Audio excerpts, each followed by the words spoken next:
Dr. Wilson, I'm having a hard time finding an example of a revolution. Well, little Susie, have you tried looking up birth control pills? Golly, what's that? I'm always talking about them. Well, Susie, birth control pills basically prevent a woman from getting pregnant.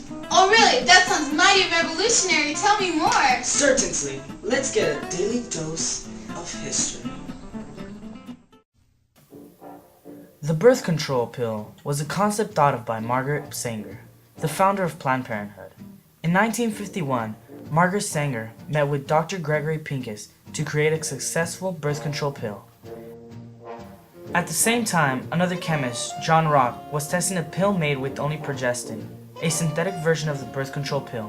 In 1954, Rock and Pincus met each other and decided to work together to create an oral contraceptive pill. The drug company, Serum, provided pills for them and had the funding from the FDA.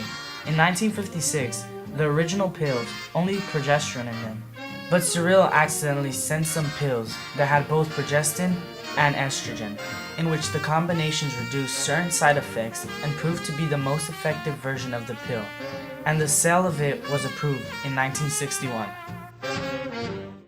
What is the birth control pill and what does it do? Okay, so the birth control pill is a contraceptive that releases hormones into the bloodstream, which helps prevent pregnancy. How effective is birth control pill? It's about 83 to 95% effective, depending on if people are taking it the right way, they're taking it at the right times, they're not skipping their pills. So pretty effective. How has it helped women in terms of a medical aspect and stuff? It's given them options, obviously, whether they want to conceive or whether not. So instead of just having males using condoms, women also have a way to protect themselves against pregnancy. I don't think that because birth control came into the picture that makes people more or less likely to have sex. I think that it gives females maybe a better sense of they can protect themselves rather than having to wait for a man to initiate, contraception or whatever. So this gives them something that they can just do with or without his permission to protect themselves against pregnancy. I think that it's led to women being more comfortable with having sex because they know that they don't, necessarily have to conceive, or there's not as much of a risk. In the 50s, the birth control pill was a radically new idea. When it went public in the 60s, there were many people who were either against it or people who were for it. The pill contributed to the free love movement started by hippies. This was all part of the sexual revolution, and many people started having more sex due to the fact that they had something to prevent pregnancy and antibiotics to cure common STDs. Sex seemed like it didn't have any consequences. During this revolution, society's standards got looser and people became more tolerant. The life of an average American was transformed.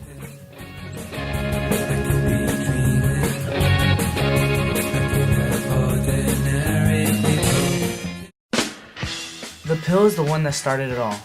More freedoms, love, and liberal views were emerging. Sexual promiscuity has been on the rise, and casual sex has become an acceptable part of society, and it's even encouraged. Sex is used as a part of advertising, and is seen everywhere. The pill has played a big hand in bringing once taboo subjects out into the open. The pill has benefited women in many ways. First off, it gives women control over their bodies, and they do not have to rely and place their trust in a man to try and not get her pregnant. It puts men and women on a more equal playing field. Also, sex can be enjoyed more without worry. The use of birth control pills can be linked to the increasing number of women in the workforce. Since birth control allows family planning, women can get an education and better jobs to be able to support themselves and families. The use of the pill has become very common within millions of women in America taking it, and it's not necessarily always used to prevent fertilization. Women use it to treat acne, get lighter or less periods, and to regulate hormonal cycles. Any questions? No, Dr. Wilson, that was a swell explanation. Yep, Susan. So do as your mommy does and practice safe sex. What is sex anyways?